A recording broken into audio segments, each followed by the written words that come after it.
Hi, I'm Stacy Pingree, founder of Radiant Financial Group and the Legacy Wealth Podcast. Today we have an amazing guest because, well, she's here. Well, she's half here and half in Amsterdam. I had to cut right to the chase. This is like a dream of mine, is to do some kind of like abroad living. So I want to introduce Anna Van Ham. She's a real estate agent and developer, architect too. My background's in architecture. Architecture, yes, yeah. Architect, and was a full architect. But if you've ever imagined running a business in Arizona, a thriving business in Arizona, and living somewhere else out of the country for half the year, you're going to find out how it's done today. So welcome, Thank Anna. you. Thank you for being here. Yeah, of course. Yeah. And I know we're kind of catching you on a window of time when you're in a small window. Very small window. Listen, guys, I have like a 35-minute window here with her, and then she's got to go. But she's super busy because she is here. Yeah. I mean, please tell us. I'm going to let you just do your introduction about who you are and how you got into real estate. I mean, how I got into real estate was my background was in architecture, and I always wanted to do flips on my own. So it was a way for me to source the asset and save on commissions. Mm-hmm. That's how it started. I had a friend in real estate school who was a flight attendant, and then she had people that were actually looking to buy. So I got a referral from her. That first commission, I was like, I should maybe put some amount of attention into this as well. And then I also saw that with my background in architecture, business. I worked for a big developer, so I was doing entitlements, getting city approval, getting permits for big mixed-use projects in and around LA. We were in 5 states, but LA was kind of our bigger market, LA and Orange County. So I just figured out that I had a niche that most agents don't have. So I can walk into a house and fix that I like it, but, or I would like it better if. So that kind of segued into me not doing just my own flips, but me helping buyers and end users. And then also me helping sellers who want to maximize their return on the asset that they're selling. So having the team in place that can just do all of that. So I'm always so curious about that. When how did you put your architecture background? Mm-hmm. Okay. And design too? Yep. Okay. Because I mean, to me, it's like such a value add. Yeah. It's an incredible value add what you offer as an agent to say, well, let me give you, so do you actually do the design work for them as well? I do. I mean, there's parts of it I like. I like the fun parts of it. Like I like solving the problem. I don't like doing the CAD drawings. Exactly. Like I don't like doing like door jam details. Okay. So that's when there's a joke that I don't charge enough, because if I charge more, I might not like it. I might like it more. Yeah. Because I truly I will wait for the very last minute to do AutoCAD drawings and then run them to the city. But yeah, it is something that I do. It's not something that I love doing. And I think in our current I think it's more of a political climate with how the cities are running permits right now. It's just a lot tougher than it was 5-10 years ago. So in as much as we can, I try to avoid structural changes and just do cosmetic stuff. Yeah. And if we're doing structural, I'm always saying let's build out to actually add the square footage. Yeah. It's got to make sense then for the time and effort and kind of headache you're going to go through with the cities. Yep. We talked about that before the show, that just how these cities are really, dragging out this process, and it's costing not only the homeowner, but the contractor's money and the city, frankly. I mean, they're not getting paid until they issue a permit. So it's strange to me that they want to drag it out and keep doing, revision after revision after revision. It's just get it done. Yeah. I find that, just knowing that I have a client that just called and asked me who do you know that can help me get this permit, because he has a full-time job doing something else. Yeah. And he's like, just that alone is such a challenge, just getting that part of it. So I think the fact that you have that from a corporate setting, know how to get it done, know how to talk city language, how do you, so I opened up with this whole thing about Amsterdam, about your living in the Netherlands. How did that come about? I mean, I want to hear more about your business, but I'm going to tie it all together here. Yeah.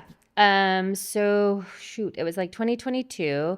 Before that I had opened my own brokerage. I was still doing design build, and I found myself working between 14 and 16 hours a day. From the moment I woke up to the moment I went to sleep, I was working. I was doing design build stuff in the mornings when contractors were working. And then I was out showing houses and doing listing appointments in the evenings and weekends. So I found myself really burnt out. So I had been hearing of ayahuasca retreats in Peru. So I went to Peru on a total whim. They say you're called to it, right? Yeah. So when I was there, the message that I got was, to get the life you want, you need to surrender the life you have. And when I kind of sat in that for a while and processed it, I was like, I think I need to take a sabbatical. So I did about a month of research on where I could get longer term visas, so I wasn't having to leave every 90 days. Right. And the Netherlands has a program called the Dutch American Friendship Treaty, whereby American entrepreneurs can open a business in the Netherlands, gain residency, a temporary residency card, and then build a business there. Well, I was lucky enough that I already had 2 businesses. Yeah. So my business there was basically building my business here. And I was acting as the consultant. So I didn't change anything by way of my businesses. It was more like structurally, how does money have to flow? Yeah. So you charge this company here for the consulting work there. Yeah. And then I was able to kind of take my foot off the gas a little bit, but I never stopped working. As soon as I left, I had just pulled permits for a pretty big remodel. I think we did like a 900 square foot addition, and then top to bottom on a 1950s house. Oh yeah. So I was running all of that remote. And I mean, for me, it was just about being able to do what I do, but I couldn't do it without the relationships and connections I've built here with people I've trusted over the last decade before that happened. You took that collection of subs and all the people that guys work with. Okay. Yeah. And you have a pretty solid team. I do. Yeah. I mean, I would invite these guys for Christmas. We did our own remodel in Haarlem. I live just outside of Amsterdam, but we did our own remodel there. And I was like, how do I fly them out here, put them up, and have them do the thing? But then it just came like, okay, Anna, that's a little bit silly. People are not going to travel with their saws and their tools and everything else. So my remodel there took a lot longer than my remodels here take. Yeah, it's funny, isn't it? We do have great. Our service level here is different than it is almost everywhere else in the world. I heard horror stories about people in Italy, like, you go in to get your permit and the guy's not here today. He's on vacation. He's on a siesta. Like, it's just afternoon. He'll be back tomorrow. He's not there. It's like things just don't move at any sort of pace. It's No, and it was like, I mean, it was strange for me that trades don't show up until like 9:00, and then they take a break at 11:30. And then they leave at like 3:30. And I was like, what? And you're not working weekends? What's happening? Yeah. How are we getting anything done? So instead of taking like 2.5 months, that project took 6 months and was the biggest headache of my life.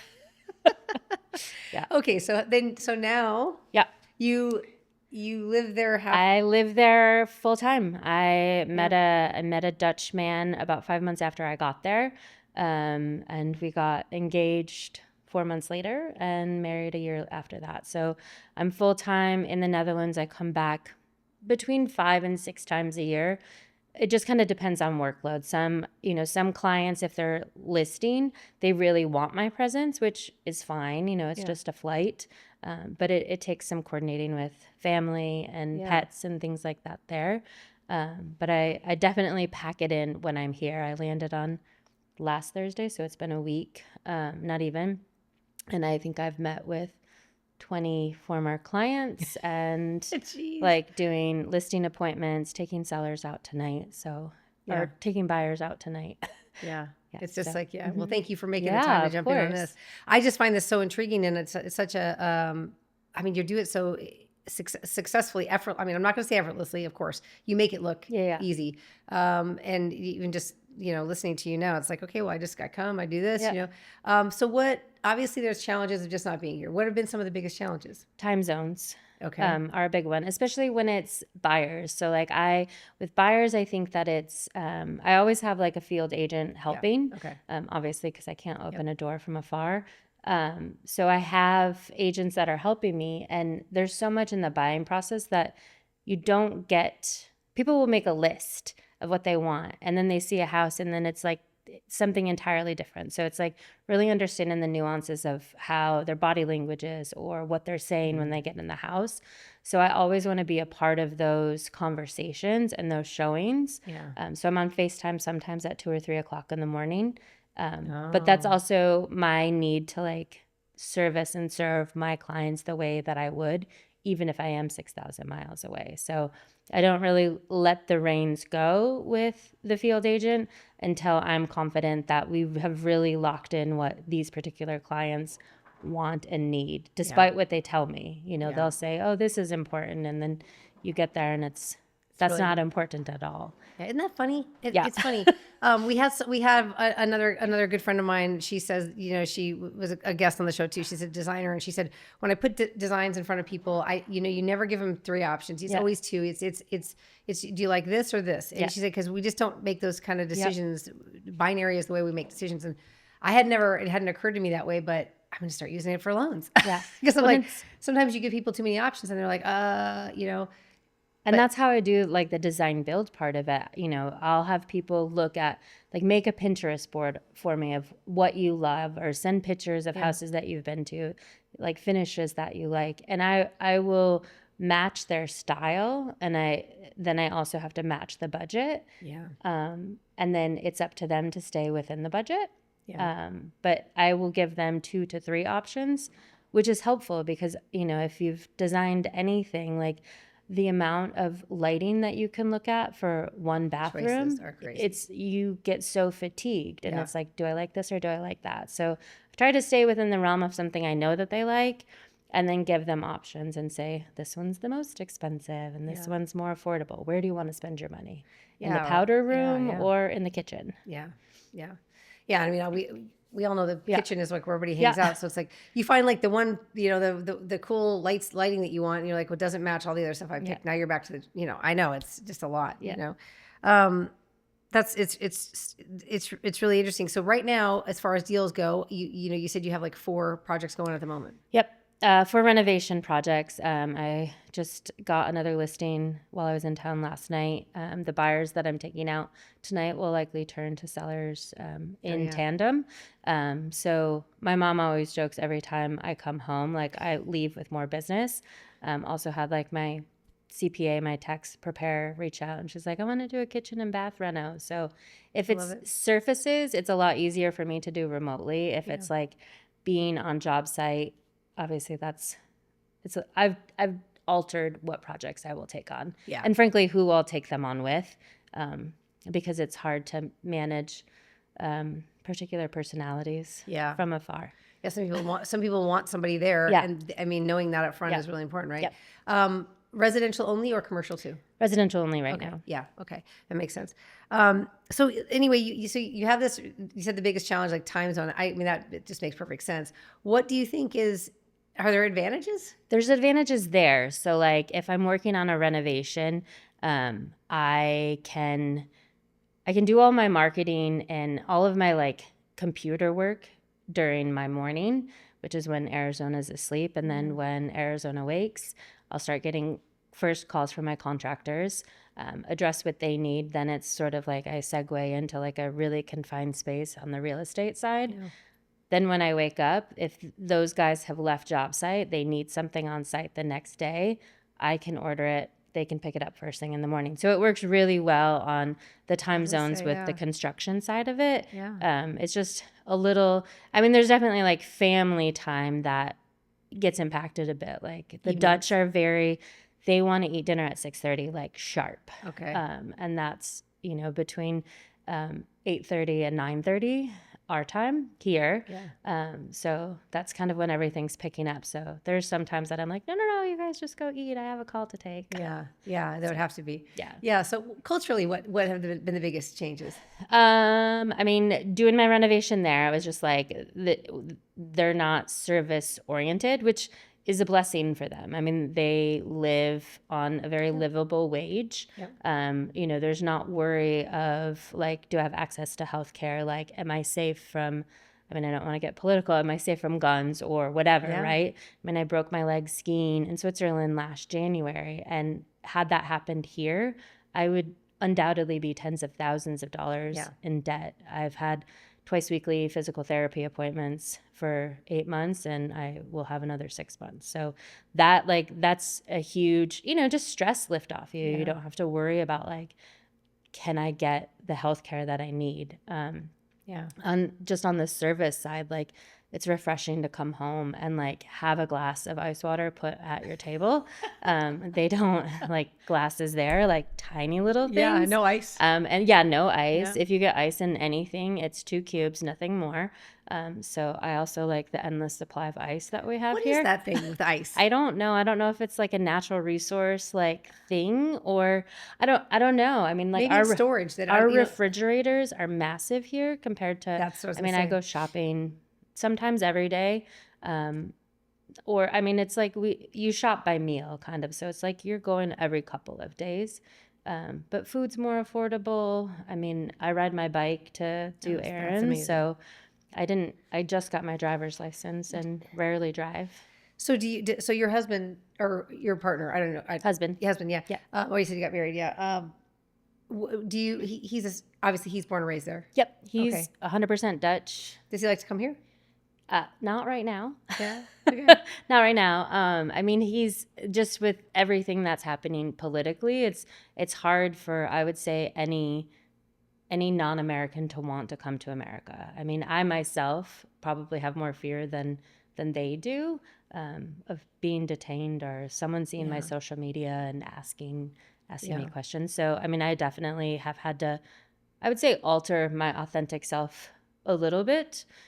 Just to not be scared. But they love coming here, my husband and my stepson, because our landscape is so diverse and so vast. And there it's very flat and it all looks the same. So my husband came to Arizona and we drove up to through Flagstaff, Sedona, and then to Antelope Canyon. And he was just it was cute because it was when you take a kid to Disneyland, the joy in their eyes, he was just so excited by it. That's pretty awesome. And then it's something we take for granted every day. Yeah, exactly. So it's seeing it through their eyes is really cool. We went to Peru. You were talking about going to, for the ayahuasca. I did not go for ayahuasca, not this time anyway. I might be called for that at some point in my life.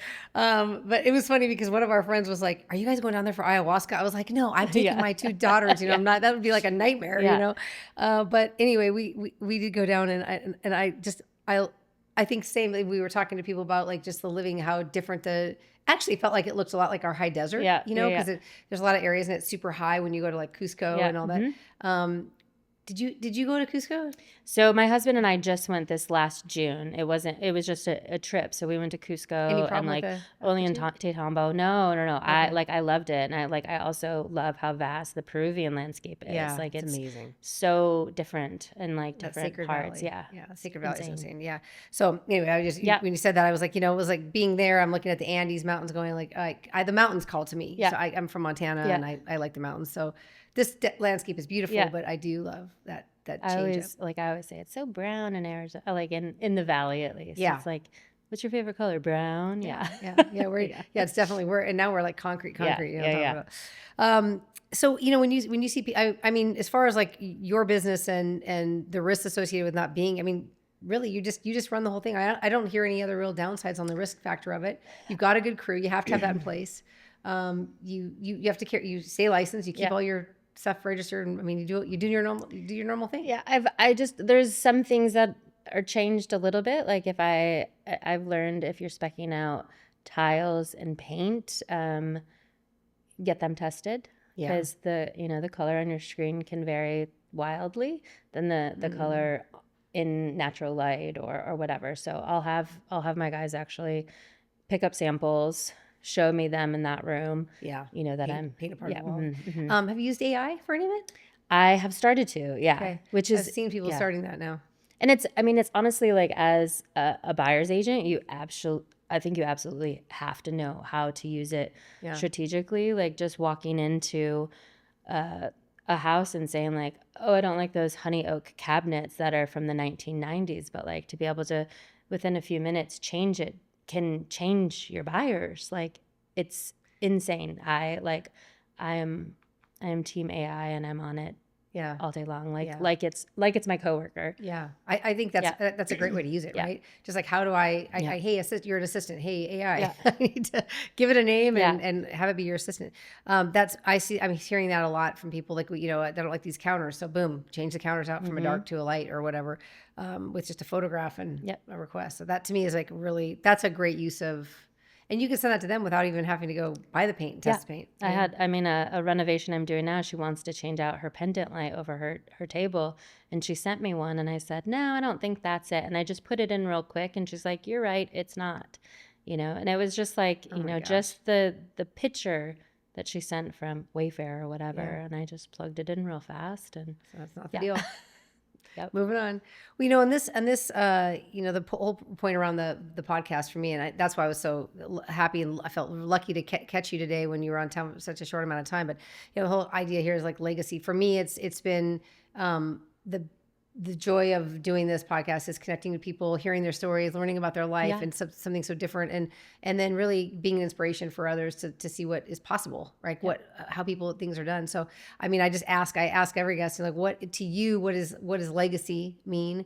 Cause I know for me, it's like like what we leave within. So it's more about this, so what does it mean to you? For me personally, I like, no word of a lie, I grew up in a trailer park. And are you from Arizona? No, I'm originally from Michigan. Holland, Michigan, ironically. Oh my gosh. Yeah. So I grew up in a trailer park, single mom, and I think I've always kind of had that like hustle and drive.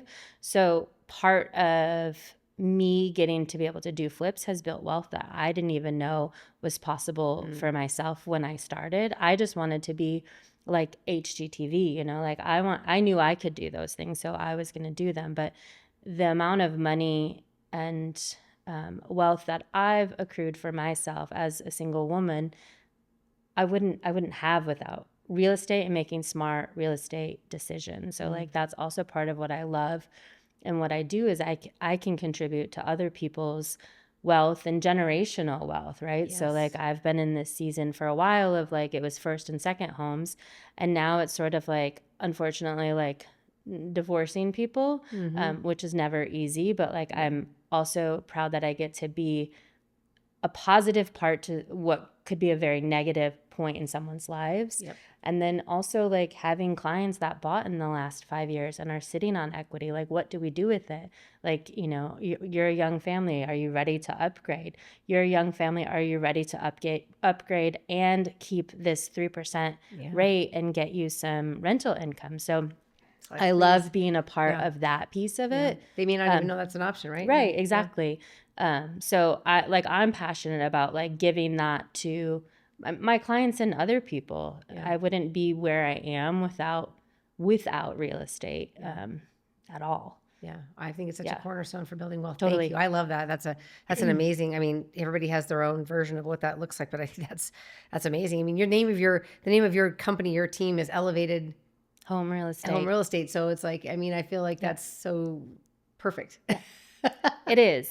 Like there was a lot of, like anytime you're naming something, unless it's your last name, which I was avoiding, there's there's a lot of thought that goes into it. And that really spoke to me and like myself and my brand. Like I want to elevate the process in real estate. I want to elevate the process in doing design build, like I'm like a stickler on budgets and timelines and breaking people's perception of what a remodel is, because everyone has someone that's like, oh, it's been over budget. My contractor never shows up. Everything. This person walked out. I lost my money.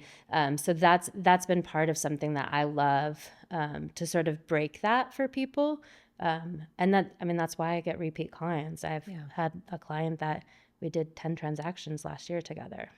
Oh my gosh. Not all buy, but like he bought some multifamily and then we renovated and tenanted, and then he can stabilize the assets and I love it. Do all the things. Yeah, I think that's where you and I are so aligned. We've only met at that in September, and I was like immediately like, okay, she gets it. Yeah. It's one of those like she gets it, an aha moment for me when you meet somebody who like understands like the big picture of real estate. It's a cornerstone for so much wealth building. Totally. And I think it's totally accessible to the common person.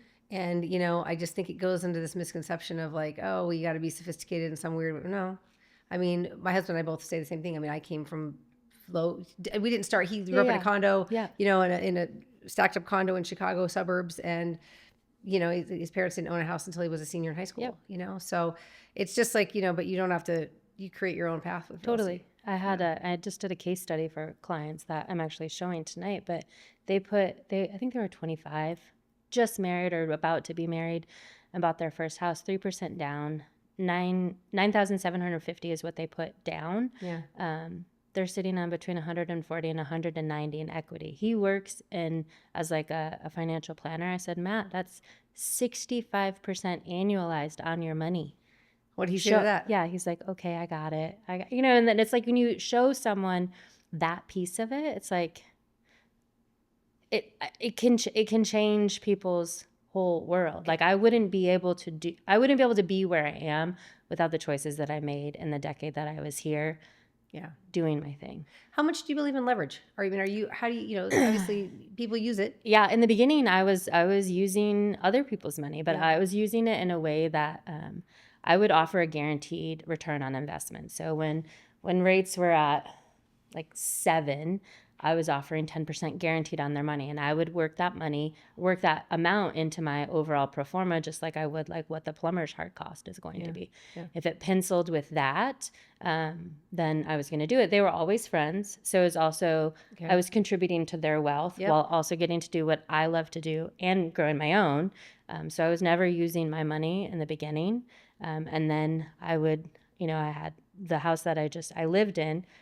I ended up doing a cash out refi after it was done to pay my investors back, and I just sold that house for 1.25. Oh my gosh. So, yeah. Oh, I love it. So the structure, I do think people also think that they think of very linear, you know, when they're just first learning about real estate and financing and leverage around it. It's like a very linear thought process for them, and there's so many creative opportunities, you know, to do. I mean, like you just said, leveraging somebody else's money as a partner, like maybe just a partner in the beginning, you know, and then getting yourself out of it when you can. But getting started, I always say like the best time to buy real estate was 5 years ago, you know. 100%. And you know, even in the times people are like, you wouldn't have said that in 2000. I'm like, you know what? I bought houses at the highest height of 2007 before the crash of 08. And the couple of new builds that we bought in that time period, we held on to, although they went 50% worth what they were.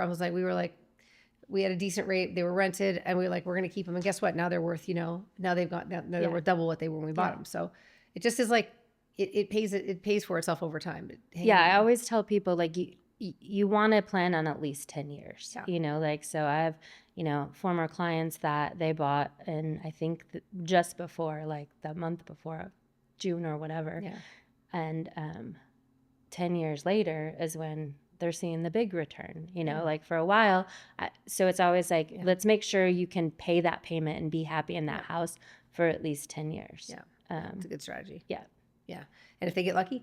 100%. Yeah, exactly. Or they do work to the house or what. And I always try to like direct, I don't like saying steering for obvious, like, legal reasons. Yeah.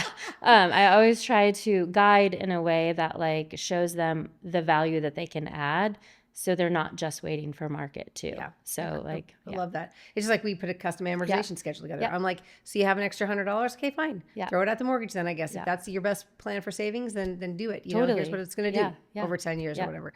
I love that too. Yeah. I mean, what's next for you? I am actually, my next stop is to go sign with my deposit check for a deal that I picked up that I'm going to renovate and rent. Nice. After I sold my house. I mean, this is also like full strategy, but in the Netherlands, I'm taxed on my global wealth, which is terrifying.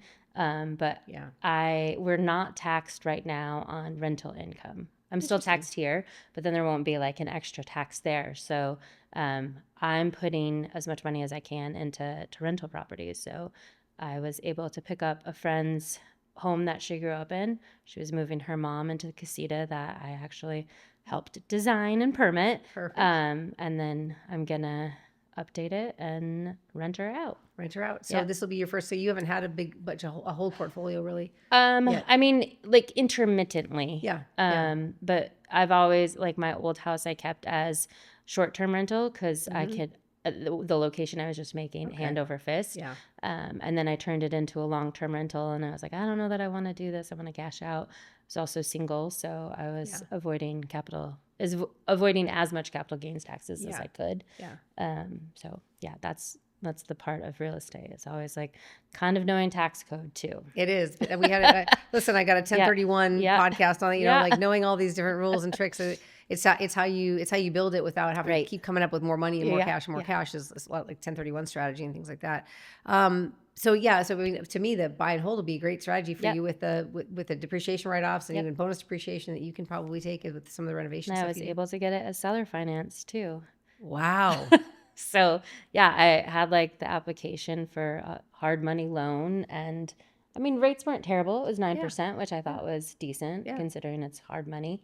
And they came back and said, we need you to put 45% down. And I was like, absolutely not. So I went back to the sellers and I was like, hey, you own it. Could this be, and it's being able to look outside, like what is normal or what that. Yeah. I love that. I mean, I listen, that can be the best deal out there, especially when the rates were the conventional rates were 7 and 8% or whatever. It was like, if you can get a seller to go in at 6 and I mean, I can't touch it. And she's making money, like I'm paying her just interest only. And we've got a balloon payment. It all works out. But like in the meantime, she's got steady income and she's retired and that's important to her. Yeah. So Anna. So, okay. I do have this one other question, the finishing off here. So you're Dutch. No, I'm American. But I mean, no, I'm not Dutch at all. You're not, because Holland, I know there's a lot of Dutch. I grew up Dutch dancing because that's a thing you do in Holland, Michigan. Exactly. So my sister-in-law's whole family is from Holland, Michigan. So that's why the only reason I even know about Holland. No, I'm like 80% Irish and like the rest Finnish. Oh my gosh. So it's funny. I'm the only one in my family in the Netherlands that has wooden shoes. That's hilarious. Yeah. Okay, but then Van Ham is the married name. Yeah. Okay. Yep. All right. Well. Yep. So we're gonna be making a trip over. We're gonna come see. We're gonna do a podcast from there. We're getting a boat, so I would love to take you guys cruising. Right. Yeah. Okay. This is it. So is it canals through? Yep. It's canals. Yep. Okay. Yep. I love it. All right. I can't thank you enough for being Stacy. here. Thank you. This is really fun. Thank you so much. To anybody that wants to work, I mean, if this is not a value add real estate agent, I don't know what is. But if you're interested in getting in touch with Anna Van Ham and Elevated Real Estate. We're going to have all of the notes in the show notes below, so you can reach out to her and get in touch because she will be awake no matter where she is. 24 hours a day. Anyway, thank you so much for being here. Thank you, Stacy. All right. See you next time.